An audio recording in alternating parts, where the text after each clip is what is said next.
Thank you, Stacey.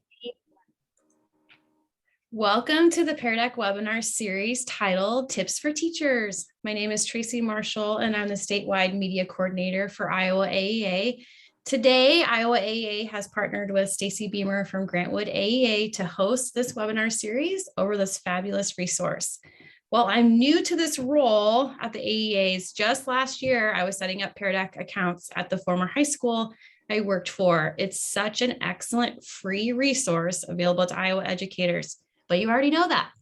I'll let the presenters introduce themselves and have them explain their tips for teachers. Please feel free to place questions in the chat at any time. Thank you. Okay, so I am Callie Nordahl. I teach in the northwest corner of Iowa, Sheldon. If you're familiar, we're about an hour north of Sioux City. Kim, my counterpart, hopefully she can join us in a little while. She is running into some technical difficulties with their school internet. So she's gonna hop on and share. I'm gonna go first and we're just gonna get started.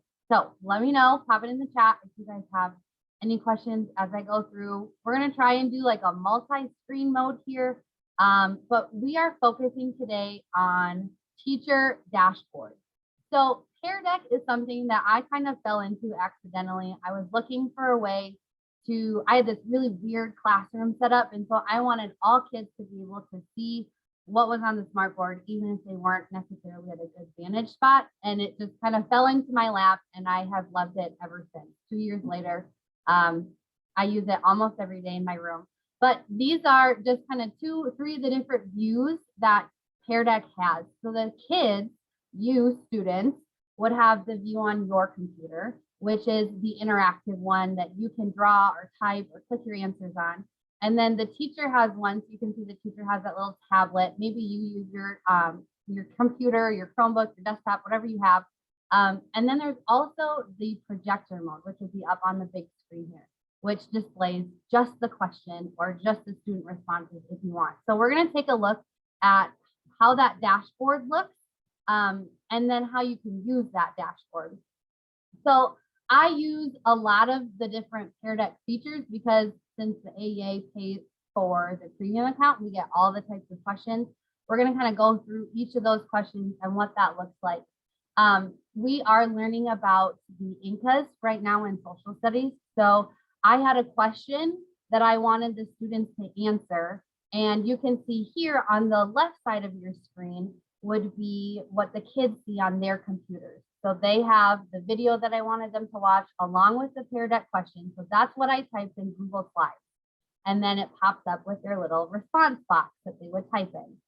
On my screen, if I'm looking at the teacher dashboard view, you can see all of their answers pop up along with their names underneath. Now, if I was teaching this in class, they wouldn't be able to see the teacher dashboard. They would see the projector mode, which is essentially the dashboard minus all of their names underneath, which I really love because it creates a safe place for the kids to answer exactly what they need or exactly what they know. And they don't have to worry about you being right or being wrong or saying something silly or not knowing the answer. It's a really safe landing spot. And that's what I really like about Pear Deck is that when I have it up in my display mode, everything is anonymous. Now, just so we can kind of play with what this looks like in real time, I've got a question here for you. What is one way you think you could utilize the dashboard in your classroom? So take a minute and type an answer in your box. And then I'm not gonna show you my face, but on my screen here, I have the teacher dashboard. And so if you can see both of them, you can see here that everybody is typing their answer. I can see your names here, which is fantastic. If I want to see it in smaller bubbles, then it condenses my view a little bit here. And I can see exactly what everyone is saying while they're typing, which I think is really nice. You know, do I need to add more time? Is somebody on the right track? This is a good check. I don't always use the teacher dashboard in like real-time class-wise, but this is nice just to show you guys how it works. Now, I'm going to lock your screens in about 10 seconds. 3, 2, 1. Perfect. So your screens are locked. And on your screen, all you see is black with your answer in the middle. If I go to show responses, so now we're looking back at the screen share. I know it's kind of like everything. I have essentially my teacher dashboard here, but I have all of your answers, no names. And I love showing that because this is what the kids see on my smartboard. And this is what I see as a teacher. So they don't know who said what. It doesn't go in order of who typed first or in alphabetical order. It's all randomized to the kids, but it's everything that you need either in real time or after the fact one. So now I'm going to show you what it looks like for other types of questions and not just the typing answer response. So this is one that I've used in my class. It's the Drawable. How well can you count in Maya? This would be one student's view here on the left, and this would be my whole class view and the teacher dashboard on the right. If you look at this next slide, here is a Drawable for you to use. So how often do you pre-plan for intervention time? You can slide that textbook, and I can see everybody moving their textbook at the same time, stacked on top of each other. So we've got lots of different books that are showing up, or I can see exactly student by student how they are answering that question. So this is a good just check for understanding type of question, or if you're doing a math problem or a timeline, this would be a really great way to use the Drawable Slide. And then you can use this to, like I say, build your intervention time, because I can see, oh, Stacy uses it if she thinks about it. So I might pull Stacy to plan an intervention specifically for her so we can get her more to the it's required or whatever type of answer you're looking for. Bouncing around a lot. Okay, the last one that I'm going to show you is the Drawable Slide. So on the left, you'll see the student drawable screen where you have all the paint tools and everything like that. The slide looks exactly like the one that I put in Google Slides. On the right, you can see the dashboard, which again will have everybody's slide with their individual drawings and their names underneath. Now, the cool thing about this is if I really wanted them to draw something that was super unique or maybe not super unique, sorry, let's go backwards. And I want it all to look the same, then you can go into the overlap view and you can see everybody's drawings stacked on top of each other. So that might be good for circle the noun, and then they're going to use that drawable feature and everybody should have the same noun circled in a sentence. So just for a little fun, this is your prompt. Draw a gigantic polar bear wearing socks and pants. This was given to me by some other teachers here. So take a few minutes. I'm going to use the timer feature just to put you in maybe panic mode. And let's see, maybe I have to. There we go. All right, you probably don't need all 2 minutes. But now, if you're watching while you're drawing, I can see all of your drawings pop up on my screen. I can see who is maybe more artistic than others.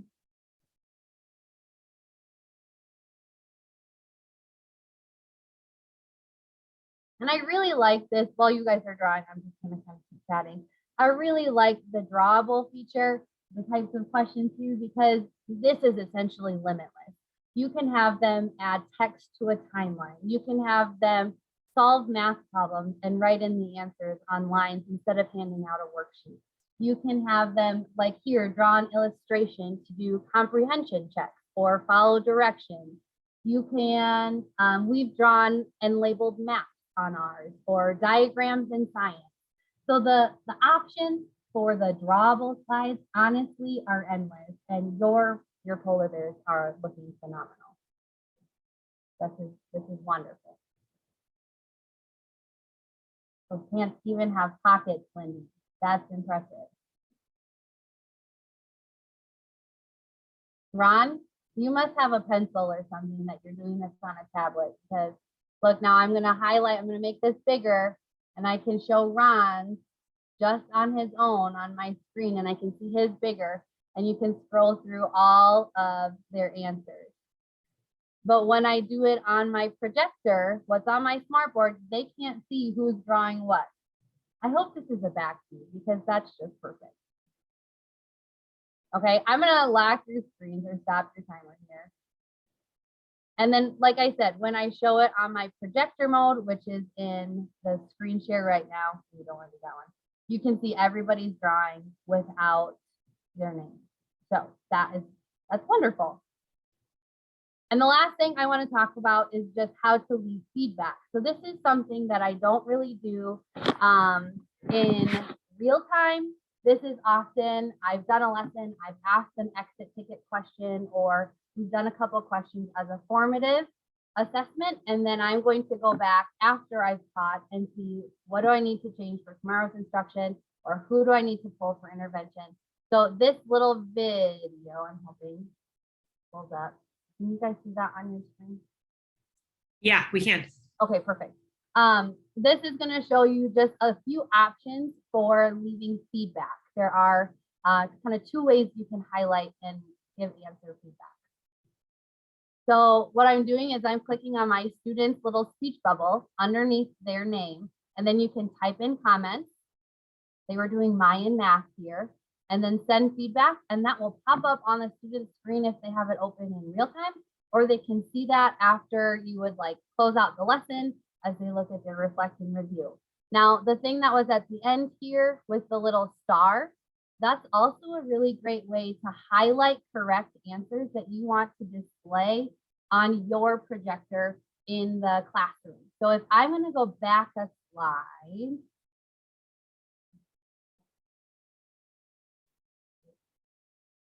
all of these windows, all of these screens. Not the one.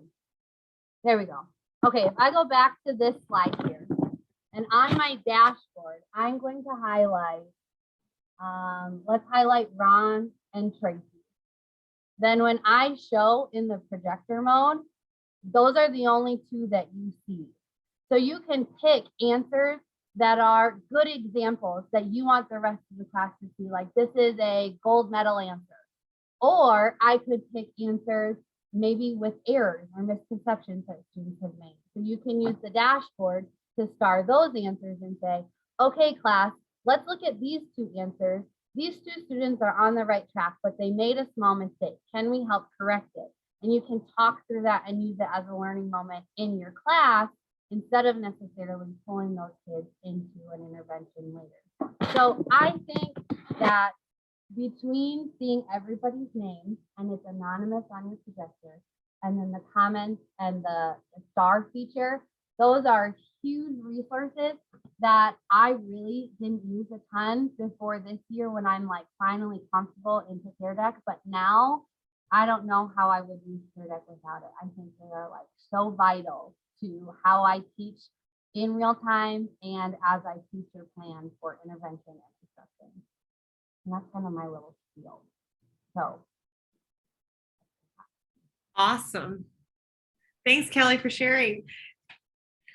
We're gonna pass the baton over to Kim. Yay, I'm glad you were able to make it. We understand technical difficulties big time. So Kim, I'm gonna ask you to unmute. And then we've got the Pear Deck going, so I don't know if Callie wants to drive. Yeah, she can just go through the slides for me. That's fine. I just got home. Our internet went out at about 10:30 this morning. I guess our firewall interfered with something that the provider did, and the whole school system is down. And I said, oh, it'll be up in 10 minutes or something. And they said, nope, not until after 4 o'clock. So, and I hit a deer on Monday, so I had no car for driving. So I'm home though. I bummed a ride home so that I could get some internet so I could do the presentation. So I'm here. Thanks, Kim. We appreciate it. But yeah, okay. So mine kind of piggybacks, same idea with the drawing tools. I really got into the drawing tools. I took some classes right before last year for COVID stuff, COVID reasons. I wanted to do a lot of the things that we already did in the classroom online. And one of the things that I have in my classroom is my reading test for the kids. So it could be, I teach Spanish levels 1 through 4. And so my Spanish kids, what they will have is they'll have a little paragraph like this. And I used to just hand out paper, or I actually eventually got some whiteboards and the kids would draw on them with markers. This worked a little bit better because we can either do it live, or I send it out as an assignment. So I've got some classes right now, for example, Spanish 3 and 4, they're a blended class, and they go home and they'll work in their favorite place. They'll get in their comfy chair and then they'll work on their own at home. And then we'll go over what their drawings are when they come back to class. So what I do is I pick out a paragraph, and I'll put a paragraph just like this one on here. And it says, my friends and I are going to the library. There are books inside of our backpacks. And it's not perfect. I have to work within their language level that they have for Spanish 1. We are calm when we go to the library because we like to read. And so what I'm doing is I'm checking without having them actually translate. I'm checking to make sure that they can understand what they're reading. So they just get to illustrate it instead. And then they do various labels on here. So you can see the little people running here. So they're headed to the library. They're really excited about it because they like to read. The guy's got his blue backpack on, and the kid wanted to make sure that I knew that was a backpack because it's kind of hard to draw on their screens. They've all got Chromebooks, and then they're trying to draw with those little pads. And so it's a little bit harder to do. But they figured out how to get those on there. So they labeled it backpack. And then they wrote in, I said, no, don't write exactly what it says. So they didn't want to write down, we like to read. So they wrote, yay, reading, which you can kind of see there. And they're running to the library door. And I said, well, that's pretty good. So they labeled it library. The only thing that they were missing then was they were missing some books inside of the backpacks. And so we would go over that and I'd say, so you want to add some little books hanging out and maybe label those. And I said, you also forgot the emotions. Some of them made them very excited. I think those are supposed to be smiley faces. But they look fairly calm, and that's what they're looking for. I was looking for the emotions, the vocabulary we've been studying. And then you can see on the right-hand side of the screen, there's another students. And we would just kind of go through them and I'd be like, oh, I really like this from this one. And then I would see kids go through and they would start adding pieces to theirs. So they knew what they were expected to draw when they came in for the actual test itself. So this one, we had some more people with, they were looking forward to going to the library. They showed the backpacks and then they blew up the picture in the center. That's supposed to be a book inside of their backpacks. And then they had their doors over there. Some of the kids really got into it and they figured out how to put emojis on their characters. And so we've got the guy, he's cool and in shades. They've got little backpacks. They didn't want to draw it, but they went and they found pictures and they copied and pasted them. And we had worked on that. So this showed me that they kind of knew what they were doing. Gives me a really good idea. So that's how I use mine in Spanish. So they get bigger paragraphs for the actual test itself, but this way I can help them practice for it and they can go home and they can draw them out. And then we go over them afterwards in class. If you want to next screen, I think I had another one. Yeah, this is another one. You can see the pictures here too. And this one is my friends and I are going to the library. Obviously it was about school and library for this unit. There are books inside of our backpacks. We are calm. Oh, it's the same thing. Okay, I got some more pictures here. We're calm because we like to read. Oh, I put the wrong, sorry, I put the wrong piece on it. This is supposed to be the girl got bad grades and she was going to the office because she wanted to talk to the principal about her bad grades. And she was very upset about it. And so I copied and pasted the wrong paragraph on the top there, sorry. But you can see here, she was down by, I'm trying to figure out what P room was. I want to say it was the Spanish room that she was going from, and she was heading down the hallway, and that's what that was supposed to be. She's very upset with her long hair flowing behind her, and she was headed to the office. One of them, this one, found some angry eyes, angry eyebrows to put on there, went to go talk to the principal who's behind a podium. It's got an F next to it, and that was the office. So these are just kind of the details, and I would tell them, oh, okay, I think that's what it was. It's a bathroom. Yeah, that was it. It was a bathroom. Without the paragraph, it's kind of hard to tell. But they needed to talk to the principal and they were coming from the bathroom and headed towards the office with their bad grade on their paper. And so I would go through and I'd say, okay, well, there's no principal here. You forgot the principal in the first picture. And then in the next one, they've got that, but they forgot the bathroom that they were coming from. And so then they would start adding those pieces in. And just as Callie had in the other ones where live, you can talk about it and say, oh, hey, kids, here's this. Then I would see the kids adding things to their own pictures. And it was kind of a unique way to use it instead of just your basic English drawings. That way I could tell they understood what they were reading, but they weren't just translating it. That's what I was looking for. So, okay. All right, thank you. And This is the last one that I did. We were talking about it, what we would present with it. And that was the main thing I was going to present. And we got to talking about, she said that Callie said she didn't like to use the multiple choice feature as much on Pear Deck. And I said, well, I use it quite a bit. And the reason why I do, I had used to have a board, Mimeo board is what they were called, and it was supposed to be the new wave that turned your white board into a interactive desktop so that you could work with the kids on it and the kids would use it. And I had a game on there, it was called Whack-A-Mole. And basically I would have 4 different answers and they would have to pick which one was the best translation of the sentence. And I would always sneak something funny in there. This time I didn't do it, but like the kids were learning about how to say the words to drown, to sink, and there was something else like that. So I told they had different things about how the Titanic had sunk, and I put that on there. And one of them was that the people jumped up and down on the Titanic boat to make it sink. And the kids thought that was pretty good. They really enjoyed that because they like to find those weird sentences in the middle of it. So that's how I do mine. So this one is the kids were working on positive and negative phrases. And so this one in particular was, I cannot connect to the internet either, which is actually ironically pretty appropriate for now. I can't connect to the internet. And so they had to figure out which one was the best way. And there would be just maybe 1 word difference and they would read it. And what I do is I let them read it for a few minutes and then I will pop up all 4 answers so they can see what other people are answering. And they'll be like, oh, my friends picked a different one. And I'll wait a few minutes, let them vote.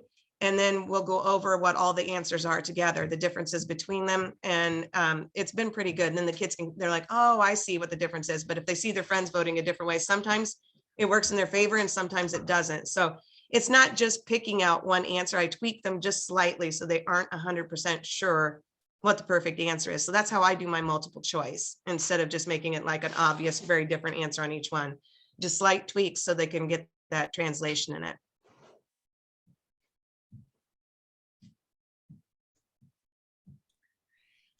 It's amazing how presenting.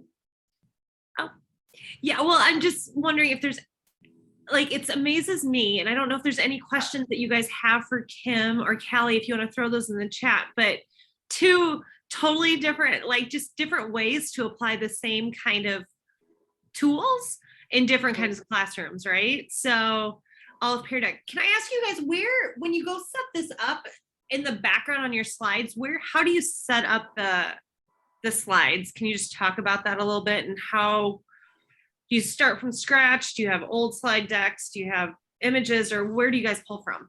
I went and got, they had, I want to say there's like 3 or 4 different slide samples at least when you first open it up.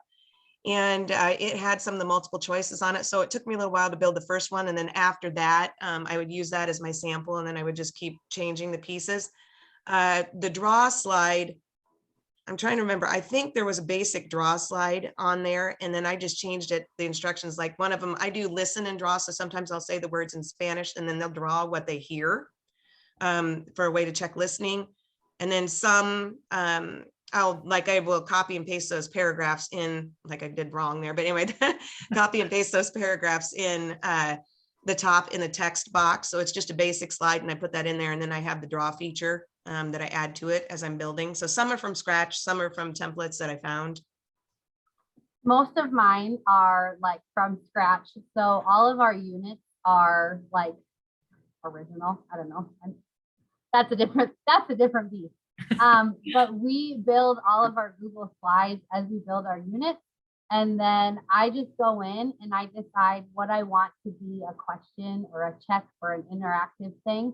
So I have my entire unit put together and then I just kind of add Pear Deck on top of that. If it's a draw feature, then I make the Google Slides look like a drawable board that I want them to do. Or if it's a question, then I make sure I have the question on the slide. Or Pear Deck also has like pre-made templates if you're not familiar with that part, which is really nice. You can add that into a lesson as you go, or you can use them as you build your lesson. They have really cute graphics.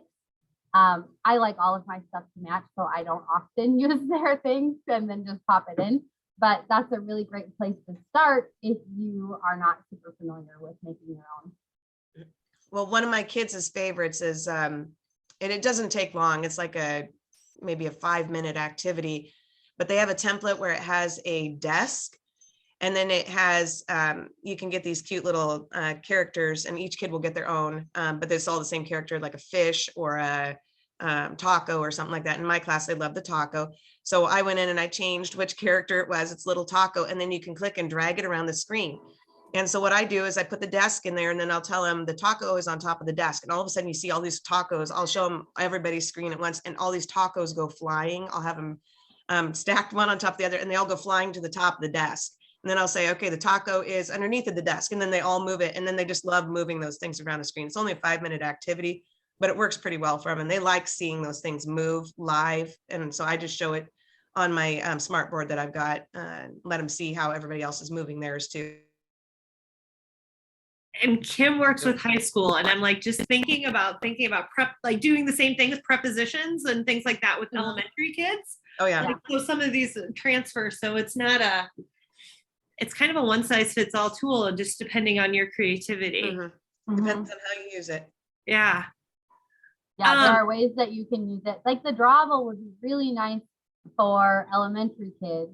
You know, if you're just looking for find the thing that starts with the letter bus or the bus sound, you know, or like I said, find the verb or find the noun. But then you can also really expand that, and the draggable things, you can expand it as much as you want to get, you know, a deeper level answer for a higher level course. That's awesome. And there's the self-paced mode, right? So you could do it whole class, or if somebody is home, they could. Would you guys, one of the things that I didn't realize, but I think it's can be powerful, is at the end of a lesson, when you close it down, you can send the kids or the participants, whoever, like their results and their answers. Part of that is the feedback. Do you want to like talk about if you use that feature at all? And tell a little more about it? I do that a ton because our units are broken up into little sections. So then as I finish up a section, I will share takeaways or Pear Deck reflect and review. They're kind of the same thing. But then all of their answers from our Google presentation have kind of dropped into this one location for them. And then any feedback that I've done before, so all those comments that I was talking about leaving, all of those comments and feedback as well pop in. So students can see their original work. They can see any feedback that I've left, any changes that they made, or like additional answers if it was like a text response type of question. And then it's all in one nice little home. So then that is something that I give to my students as a study guide, and they use that to study for their quiz or for their test, and everything, like I said, is just in one spot. So I don't have to make study guides because they have the entire unit presentation with all of the formative assessments that I've been doing as we go in one spot.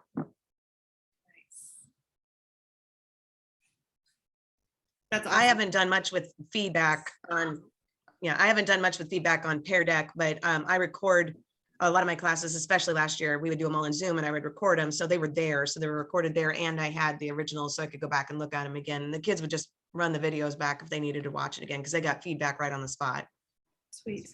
So there's some versatility, right? Depending on your need and the way your class, like the way you want to run your class. That's awesome. Yeah, and like Pear Deck is absolutely wonderful if you don't even use the feedback part. If you just use it for an in-class, like let's quick check for understanding, and it's that type of question. Like that in and of itself is super valuable. But then if you want to dig deeper and use some of these extension things and these other features of Pear Deck, because they're there for you, so why not? It just makes it even better. Awesome. Well, we are at 4:30, and I want to thank Callie and Kim so much.